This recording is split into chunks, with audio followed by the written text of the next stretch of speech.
And you know, they'll say about me in years to come, they'll say, well, he got to episode 143 and he soldiered on with a terrible, terrible muscular injury in his shoulder, despite the fact that he'd had physiotherapy in the week. Do you know, I feel actually like I'm kind of, it's almost like losing weight or something, because I've kind of had a sports massage, which... It doesn't make you a sportsman, though. Oh, are we recording, by the way? Oh, yeah, sorry, yeah, better get on with it, haven't we? Anyway, hello and welcome to the Comedy Slab. Look at me, soldiering through the pain, gritted teeth. I'm a bit like John Wayne in Soldiering Through the Pain with Gritted Teeth. That was the film, I think it was called. This is the Comedy Slab podcast. I'm Shane O'Connor. He isn't. I've checked. Funny, you've turned into Michael Caine now, but when you did the grimace, you look like Jimmy Hill done by Phil Cornwall. Yeah. Oh no, that's Michael Caine, and he's Adrian Lacey, and together we are beautiful. That's what you were going to say.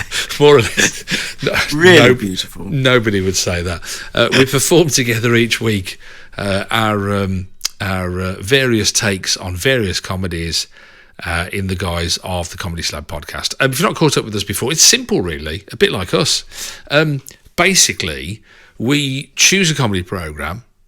Which is, TV or radio or online is becoming increasingly popular. Podcasts, we've even had a look at comedy podcasts as well, or had to listen to. We watch or listen to them, and then we reconvene and we chat about them, and we'll give them a mark out of 5 each, giving them a grand total of a score out of 10, and we'll play you a couple of clips in case you've not heard the comedy in question. When we finish as well, if you have a look at all the details that we put on all the blurb with however it is you're listening to it, you can also catch up with, generally, you can catch up with the comedy programme. We do try to do ones that are out there and are available, and that you hopefully don't have to spend too much money on, which is increasingly the case. It was my turn to choose last week. And I chose despite my sports injury.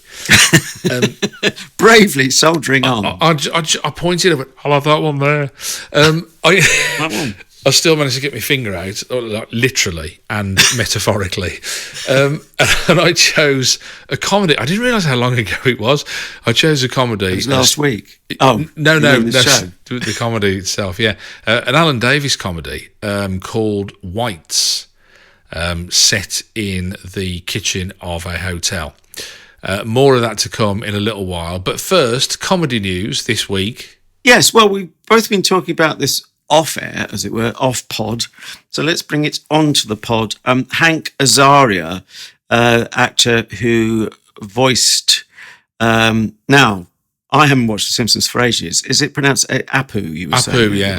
Apu. Yeah. I would have a go at his surname, but it's Nahasapi Metilion, I think it is. I've read a right car crash of that. You might have added a little I after the L there. It looks like Tilon. Nahasapi Nepatilon. It's nepotism by another name. Anyway, so the actor who is white voiced the role of the... well, they're calling him Indian American shopkeeper from the show's Inception, which itself, feels newsworthy, the fact it's over 30 years ago. But he stood down last year amidst allegations of racial stereotyping, I think was the phrase that this particular article uses. Well, I thought it was quite interesting because the bit I read, and I don't know, we're how many hand is this? Second, third, fourth, fifth, sixth? I don't know. We don't know by the time it's hit the newspapers, do we? But I read that it was in his statement that he'd said something like he wanted to apologise for any offence caused. Was it? Yeah, offence. I think that he may have caused. So. Which suggests to me that he's not. I mean, Simpsons fans are up in arms about this, and I think even Simpsons fans of colour are up in arms about this and going, "What a ridiculous thing!" Because he is. I mean, Hank Azaria is quite an accomplished voiceover artist. He does my favourite character in The Simpsons, Mo Sislak, the guy who owns the bar, and. He's a thoroughly horrible character, and he manages to get that smack on with the voice, but. Yeah, it's like any offence that you may have caused. And you kind of think, well, have you actually caused any, or are you just hedging your bets here? I think it's fascinating. I'm not really quite sure what it is that we're looking at when we see this. Do you get that sense? But you kind of think, is this Is he just kind of just in case somebody gets upset in the future, or? No, I mean, well, if the story is true that he stood down over it, then one has to assume that that he might be speaking with a slightly forked tongue on this one, because he does know he's caused offence. Otherwise, why would he have stepped down if that indeed is what he's done, rather than them just, it might have been imposed on him. It might have been that character had come to the end of the road, although that seems unlikely that they just finish a character after 30 years. No, go for another 30 I'm not years. sure what's happening with the character, but I mean, it's interesting, as you say, because he's still on the show. He voices Chief Wiggum, and I mentioned Mo Sislak and other voices as well. So who's the chief? That's not a Native American chief. No, he's a police chief. I have to ask. I mean, I'll be honest. Like I was saying, we were saying off air, and I said I just don't get. I've never have got this whole thing. Because this changed in our lifetime, didn't it? Where you can do somebody who's Welsh. I can do a Scottish accent, a Welsh accent. I can do a Russian accent. I can do an American accent, but I can't, or it's frowned on, or you're not allowed to, or it's considered infra dig if you do a Caribbean or an African accent or an Indian. Or maybe a Chinese. It's like there's kind of like there's no go areas for doing voices.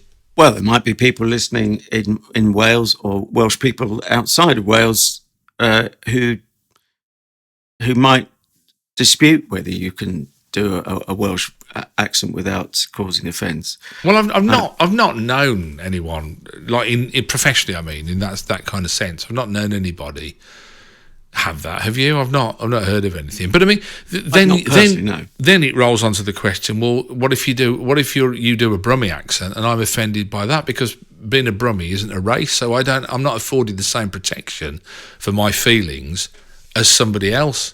Well, I wouldn't reduce it to race, and I've made a complete wally of myself in the past attempting accents. Perhaps the biggest crime, or the second biggest crime after causing offence on possible racial or cultural grounds is just doing it badly. Right. But I think I analyse it in power terms, but this opens a whole potential can of worms, if that's the right term, because actually I worked on EastEnders years ago in my sound engineering days, as you know. Newer listeners may not have fallen asleep to me reminiscing over my days in BBC television. We love it. We love those stories, though. Dear. So I said to Pam St Clement, "You want some dangly earrings for this Pat Butcher character?" I said, "You are bang out of order," I said.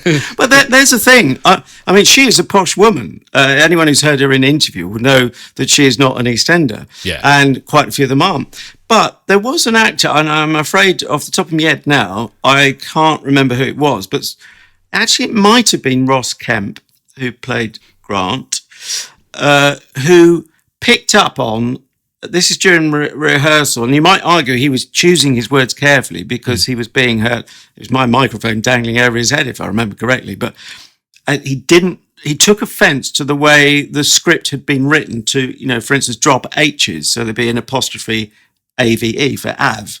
Well, the point is, if you give a script to someone who either drops their H's or don't drop their H's, they will read it the way they read it, don't they? So they're going to drop an H anyway, if that's what they do, or that's what their character does, more to the point. So it's a waste of time anyway, in a sense. Oh, I don't know. It's the same as having to type all those H's, doesn't it?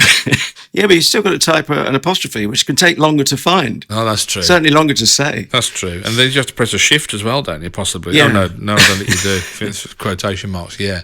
I mean, we could fill a 3/4 of an hour talking about this, and the whole... I just, whenever I look at these things, and this is why I thought it was an interesting story, is that I kind of think, as you said, you don't know what's going on, do you? You don't know whether he's being forced to say it. listen, Hank, you better put out this apology, and otherwise you won't be voicing any of the other characters as well. You don't know whether he's been lobbying the bosses because he feels that strongly about it. You don't know whether he's been getting hate mail. You don't know whether you don't know, do you? That's the whole thing. And I'm always fascinated to see, because it seems such an odd thing to do, because he never. I mean, the Simpsons is a show full of stereotypes, so that kind of doesn't really work, because they are all the whole cast are stereotypes. I do remember thinking, but seeing it and hearing that character specifically, and as I say, I haven't watched it for years, but even easily 10, maybe 20 years ago, watching it, I thought, and that wouldn't happen on UK television, that an Asian character or a character with Asian roots in Britain, so British Asian, a corner shop person would not be represented in that way. And I don't think that's a bad thing, because I think I definitely see it in power terms and the other P word, privilege. Despite the fact you could walk into any corner shop and see somebody who would be like that. So what happens is you then end up not representing the people for fear of. Well, you certainly shouldn't be representing them, in my view, with a white actor. Give a gig to by all means, someone who actually runs a corner shop, if they can. I kind of get. I understand. I'm being terribly liberal in the middle here. I understand where you're coming from. I understand where he's coming from. But I can see how it would cause offence. I just think the arguments are fascinating, this thing, because then do you then go on and say, well, actually, if the character's gay, that can only be played by a gay person. If they're disabled, they can only be played by a disabled person. Like you can't put an able-bodied actor in a wheelchair, because they inhabit a world of make-believe. These people, that's what they do. That's what acting is so that we can, they go, wow, that was amazing. I mean, if they'd have had to cast the Elephant Man and only be able to use somebody who had that medical condition, it would never have got made, would it? Well, that is an extreme case, but you're possibly right. Although, I don't know. Look, there isn't enough work out there for disabled actors. Is that true? I don't know. Where did you get that from? Well, that's the sense I get. But, there's high unemployment in acting generally, isn't there? So it's I work... this is how old I am. I worked on a Doctor... I think it was a Doctor Who before the revival. Not played by a real doctor, I hasten to add, but go on. And his surname wasn't Who. Who knew was actually his surname. It's double-barreled. But this is in the bad old days, like the Victorian freak show, if I can use that term. The disabled guy was cast as a sort of evil. They were using his disability, but in the way that was certainly not.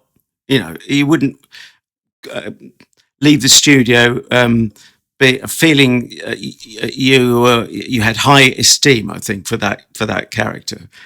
Right, shall we move on to the Comedy Slab topic of conversation this week, which is whites. That's whites. Now, I don't want you to construe this in any way racist. Other colours are available, but this series is called whites. Can I distance myself from this awful gag?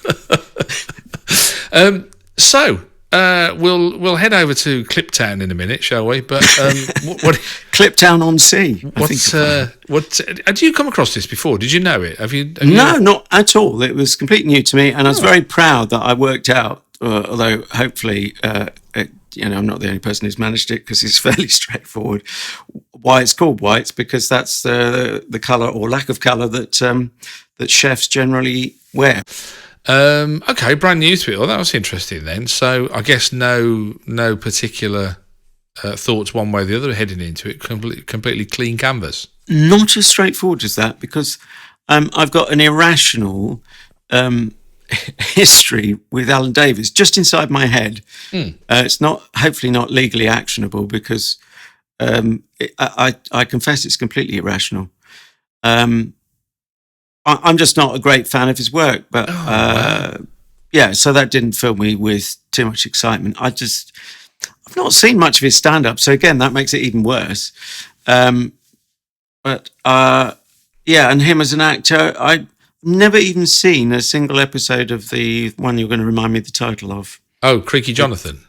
Something like that. Yeah. Yes. He plays a detective, is that That's right? right, yeah, Jonathan Creek, with Caroline Quentin, wasn't it? I think the two of them. I think you're right. Yeah. I always thought was a great pairing. I always thought it kind of worked very well. See, I think his forte is acting, but I'm sure we'll talk about that. I'm like you. I've never seen, or I don't recall seeing his stand up.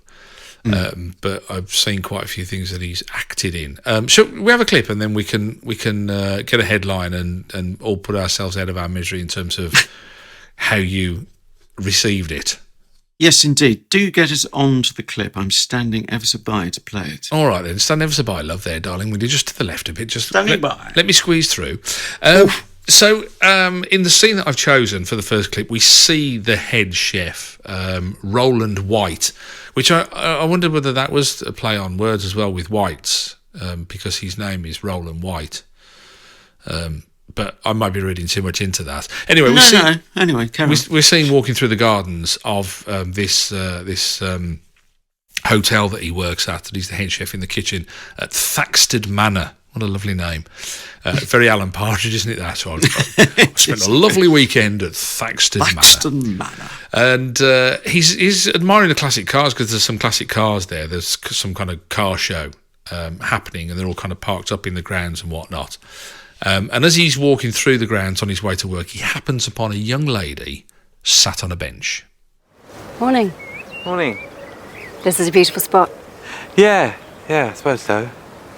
Bit creepy, though. The previous owner's wife, she hanged herself around here somewhere. Oh, still pretty. Yeah, they scattered her ashes all around here and then built her a bench. Odd choice of memorial, I've always thought, because obviously she'd have needed some sort of chair to... Oh, I feel a bit awful now. I've been dropping my ash everywhere. Oh, she won't mind. Keep her company. I'm Alison. Roland. Hi. Hi.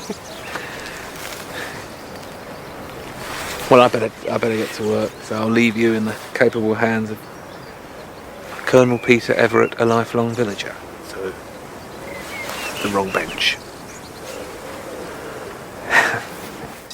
Okay, here it is. But do you remember I said last week I thought I had the headline already, but unfortunately that to give it then, A, would have given it away too early, but also B, would have been to have given up on trying to be less biased against Alan Davis, arguably, because it's not a flattering headline. Oh.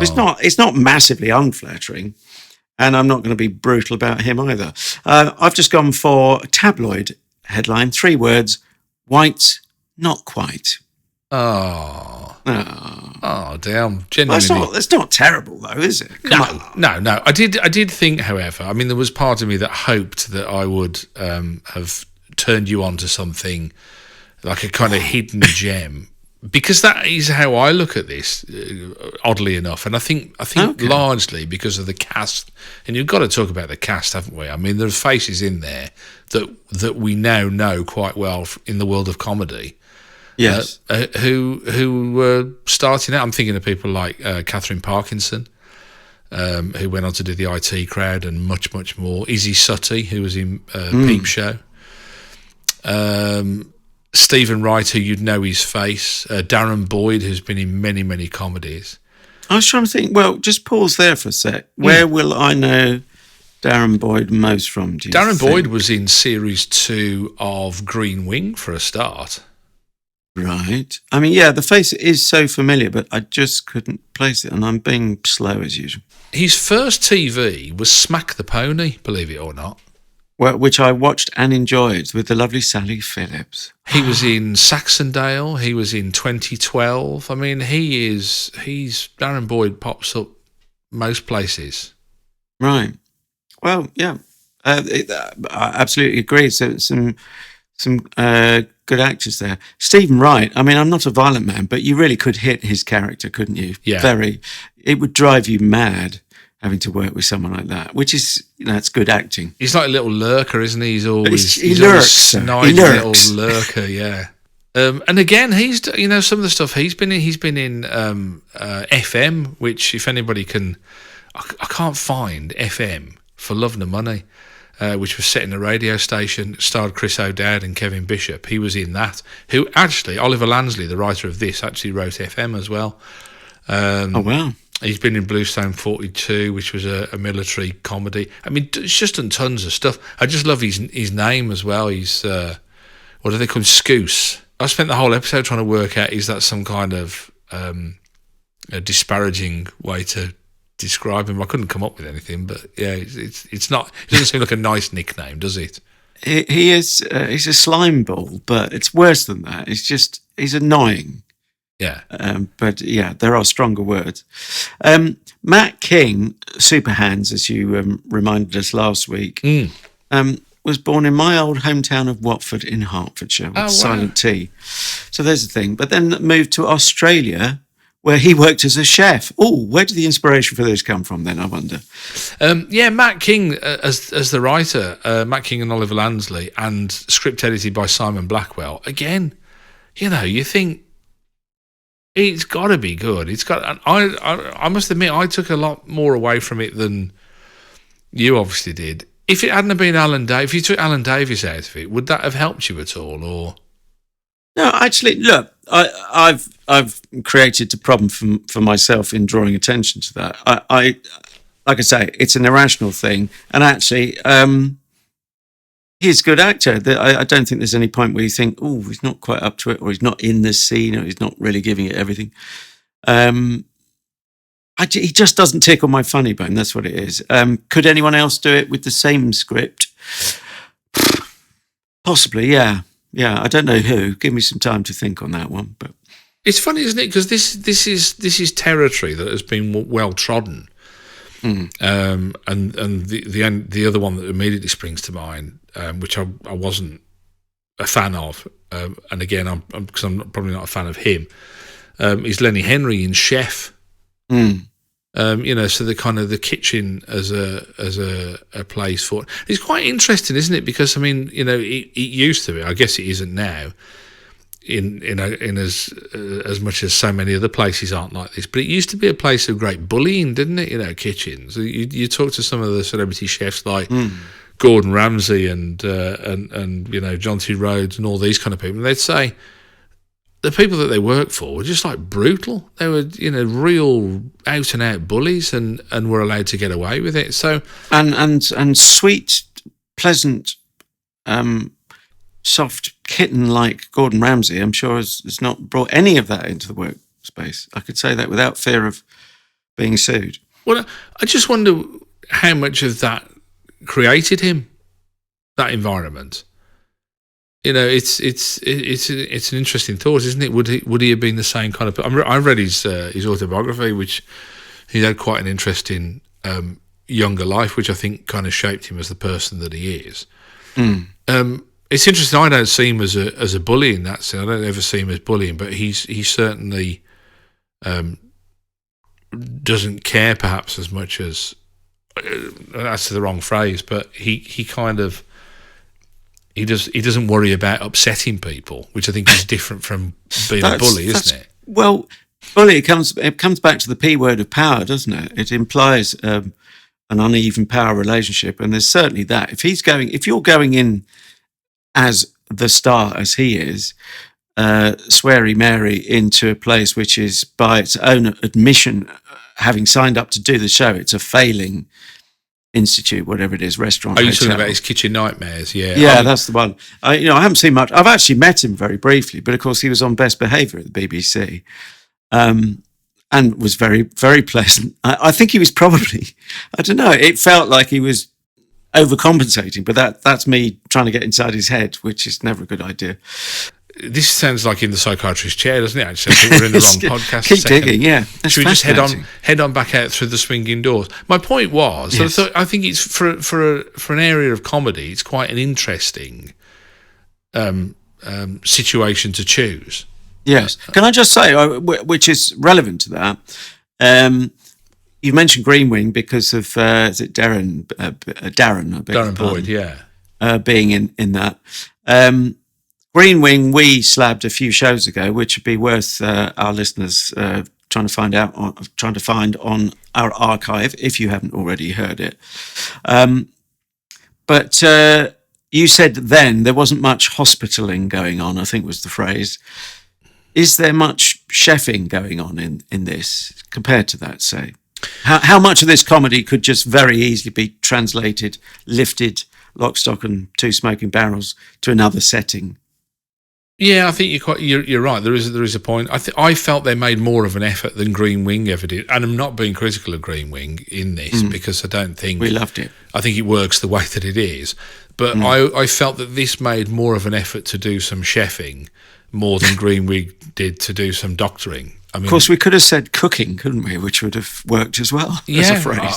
We could do, but then it wouldn't have been as memorable, would it? You know, not nearly as much fun as chefing. No, chef, you chef, I chef. I mean, there was the one. There was a piece of shtick between Catherine Parkinson and Izzy Suttie, where Izzy Suttie was getting the napkins and anthropomorphizing with them, making them talk and all that sort of stuff. And talking like that. And then Catherine Parkinson, she was saying, "Don't fold me into a square because it kills me." And then Catherine Parkinson was folding them all into a square, and as she was doing it, Izzy Suttie was going, "Oh," and pretending they were dying. And I just thought that that kind of thing was beautifully done. Nice bit of physical comedy, nice aside, but kind of fit the narrative as well. So it was still kind of, you probably couldn't have done that just literally anywhere else. You could have had hospital corners being folded. Yeah, I suppose. In a hospital. I suppose. What I'm just thinking, so, cast, you agree? Pretty good. Yeah. Writing?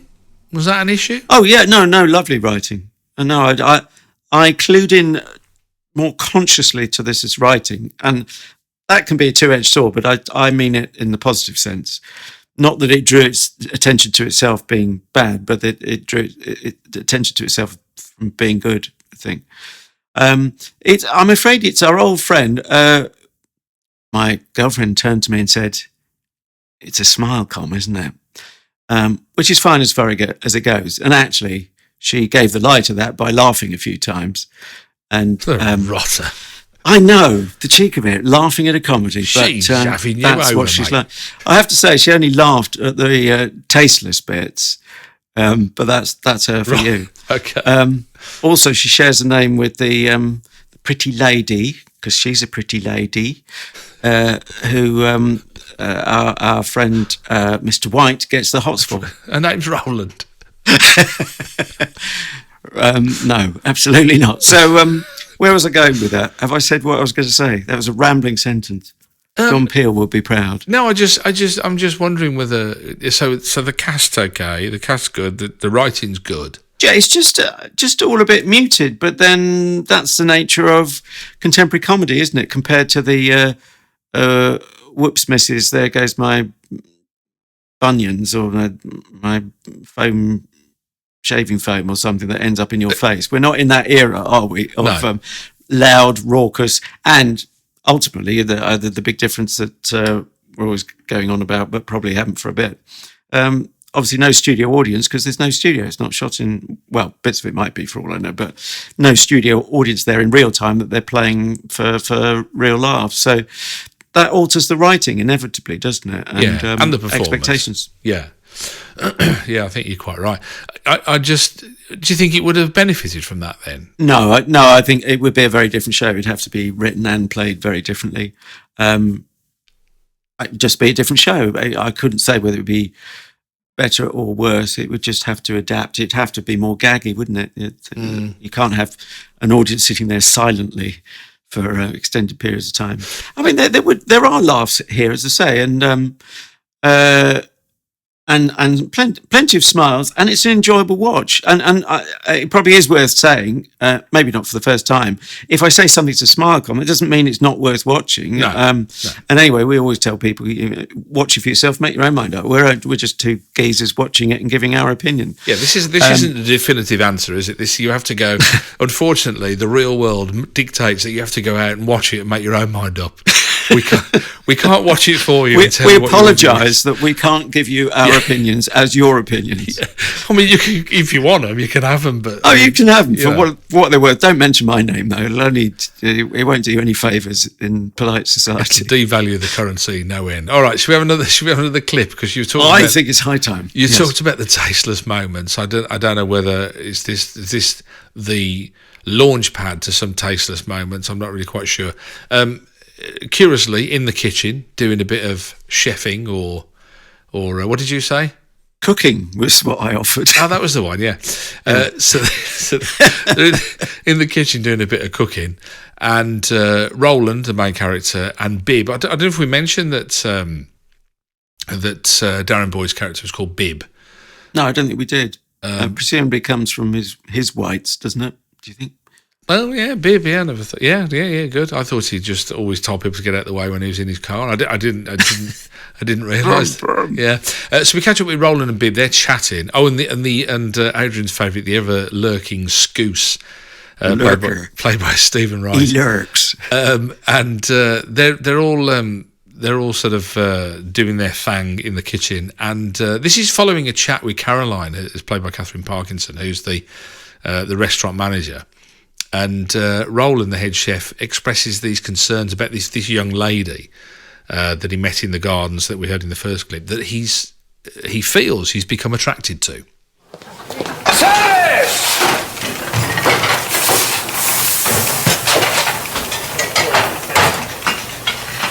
She's got one arm. She's only got one arm. Who's only got one arm? Alison, the lady that I like. Okay. Is that a problem? Why would that be a problem? Well, because she's only got one arm. Well, it doesn't matter, does it? Who cares if she's only got one arm? It doesn't make her any less pretty, does it? Doesn't make her any less funny or clever. All those things you said she was in the car. Doesn't make her any less of a woman. A little bit less. I thought you said you liked her. Yeah, no, I do like her. Well, then what's the problem? What are you waiting for? You're such a silly. Take the lady her dinner. Yeah, no, you're right, babe. Who cares about that? It's only an arm. It's got another one. There you go. Just the girl with a cardie. Yeah. She's fit, chef. Nice looking woman. I'd get her down on all threes. Service! Timing is everything. Yeah, this is where it gets into slightly cringy territory, but the actor is actually disabled, and I wondered whether we were going to skirt around this, not from a sort of right-on point of view, but from a spoiler alert point of view, and I failed to flag up that we've issued a spoiler. But hey, hard not to in this show generally, and certainly specifically with such a major storyline. There is a bit of the comedy of cruelty, but at the same time, the character Alison really stands up for herself, and I feel we're with her because Roland is being a bit of a dick, frankly. You're certainly, I don't think you're steered towards sympathy for him, except perhaps to the extent of at some level awkwardness. But then it goes beyond that. I think, yeah. I mean, the other thing is as well what it tends to do. It tends to draw his character larger than it was at the start of the episode, doesn't it? Because you're starting to learn more about him and the way he's put together and what he thinks and what he doesn't think, and how he's expressing these views and then he's struggling with it at the same time. You then get to learn more about Bib, the character, about what a really genuinely nice guy he is. He's a real family man. He cares about what other people think, and he makes Skoose's teasing of him even more sad to see in a way, because you really feel for Bib as a character. You're also, and this is all from a couple of scenes, I think, but you're also getting to see the relationship between Bib and Roland and about how much Bib cares for Roland. And I think it's fair to say that Roland cares for Bib as well. They're obviously really good friends as well as work colleagues.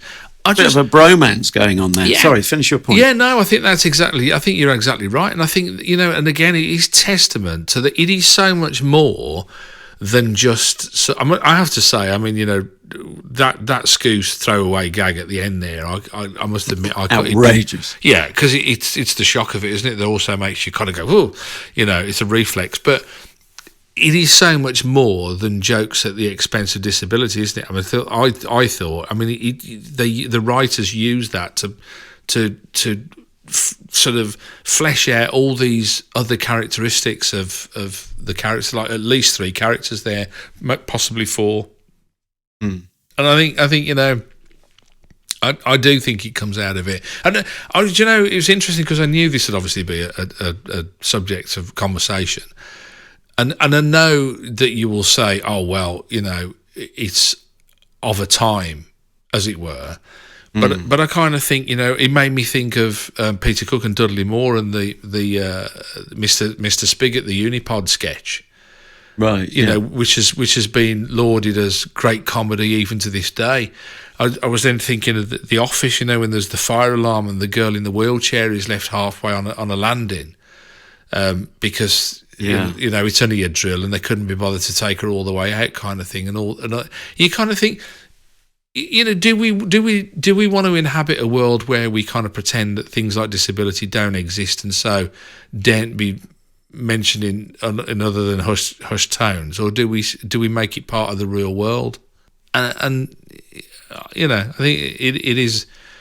Maybe that speaks to who we are as well.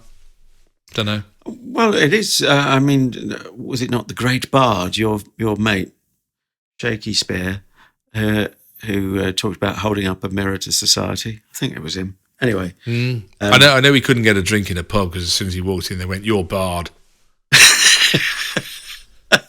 and that was bard as well, very bard. Yes, going from bard to verse, I would say. Anyway, no, too late. Ricky Gervais, who you've kind of mentioned in passing there anyway, he said, in an age where, making a generalisation, most people haven't got to worry about the very basics, putting food on the table, then it's almost like the hierarchy of need. The next thing for comedy is about social awkwardness. He feels that's the main theme of comedy these days, and certainly is his main theme. I think most people would see. I was a bit torn. Part of me just felt a little bit disengaged from this show, but then the more you and I talk about it, the more I realise how multi-layered it is. It doesn't quite take off in the way I would like it to, but not every show ever is. But I certainly come to it with a lot of respect. I enjoyed it. I found plenty to enjoy in it, we talked about all the good stuff. I must admit, I mean, I can say this now because obviously all the cards are on the table, but some years ago, I remember I watched the series again, and this is well before the Comedy Slab, but I tweeted Alan Davies at the time and said, I just can't understand why it didn't get a second series. Come on, give us a second series, you swine. No, you have references, and he did get back, didn't he? Yeah, and he replied, and he said, nor do I. To this day, I just don't understand why it didn't. And and this is a man who has been in successful series, well, at least one, and you do kind of, I don't know, I'm not really quite sure what happened with whether they didn't think the subsequent scripts were good enough, or there wasn't enough to go on. It could be a scheduling problem. You couldn't get the cast together. It could be all kinds of things, couldn't it? But the biggest travesty for me is the fact that it didn't run for more than 6 episodes. I'll be honest with you. Yeah, and I would. I think I share your disappointment over that, because you never know. You can't really fully find your feet in one series, I wouldn't have thought, for any show really, from scratch.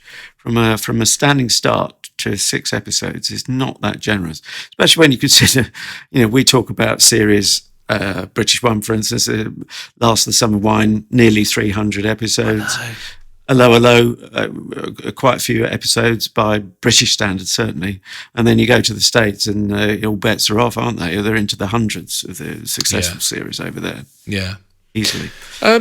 Shall we get the scores on the doors? Let's do that, Miss Ford. I have to please. say, I didn't realise this. I got to say though, but I don't know whether I feel an empathy for Alan Davis. Is that we were born 20 days apart from each other.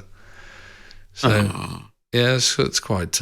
That's a useful fact for But what we don't know. stick in your pipe and smoke it. Yes. Do you want to? I think it's got to be your turn to go first because you're such a lackadaisical muffin when it comes to giving us the numbers. Okay, let's do it. And I've been a little bit torn because of your enthusiasm and reconsidering and all of that. But I am going to stick with what I decided to give it before you and I recorded this. So I'm going to stick with 3 out of 5, which is not quite the normal Lacey default. It's half a point under. Although I have to say it's very close to getting a 3.5, and that's it's not meant as an insult to anyone because, as I've been saying, plenty to enjoy. It just didn't set me alight. I think it's that factor and less than some of its parts. Blah blah blah blah. But 3 out of 5, still over half marks, and people should see it, make their own minds up, and I think a lot of people would really enjoy it. I must admit, it's plopped onto my iPad. To watch the other 5 episodes. Right. I'm sure it'll wipe off.